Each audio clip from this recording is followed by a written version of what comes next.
喺職場或者日常生活，我哋都可能會遇到公關危機，點樣先可以有效處理呢？好多公司都好重視呢方面嘅培訓，等員工可以學識點樣應對。而今日嘅福音，耶穌亦都教我哋點樣處理呢啲情況，真係好有啟發性。大家真係要俾心機聽清楚，學識點樣應對呢啲挑戰，咁樣我哋就可以更加自信咁面對未來啦。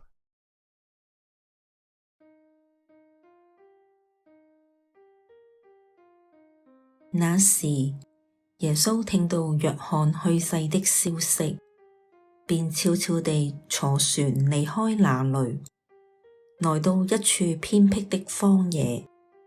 群眾聽到了，便從各城鎮步行着跟他去了。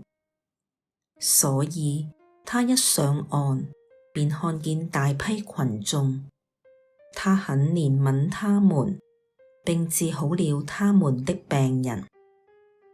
到了傍晚，門徒們前來對他說：我們在這荒野地方，天色已晚，打發群眾走吧，讓他們到附近的村莊自己買東西吃。可是耶穌說：他們不用去了，你們給他們一些東西吃吧。他們說：我們這裏只有5個餅和2條魚。耶穌說：拿過來給我。然後吩咐眾人坐在草地上。他拿起那5個餅和2條魚，舉目望天，祝福了，把餅擘開，交給門徒，由門徒再分給群眾。大家吃了，人人都飽了，然後把剩下的碎塊收集起來，裝滿了12筐。吃的人未計算婦女和小孩，男人就約有5000。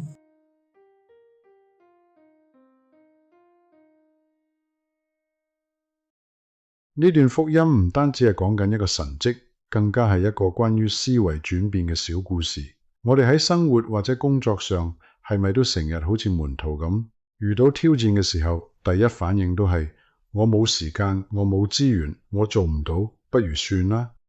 但5餅2魚呢個故事話俾我哋聽，決定結果嘅往往唔係你擁有嘅資源有幾多，而係你願唔願意將你現有嘅資源攞出嚟用。當你願意踏出第一步，將手頭上嗰啲睇嚟微不足道嘅嘢交出嚟嘅時候，奇蹟往往就從呢一刻開始發生。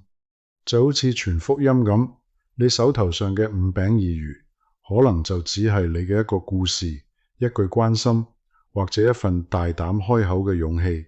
其實如果我哋唔肯開口同人講，怕俾人笑，怕俾人拒絕，咁樣就算我哋對信仰再熱誠，呢份愛都好難傳遞出去。所以大膽啲攞出你嘅勇氣，行出第一步啦。你嘅5餅2魚可能就係改變世界嘅開始。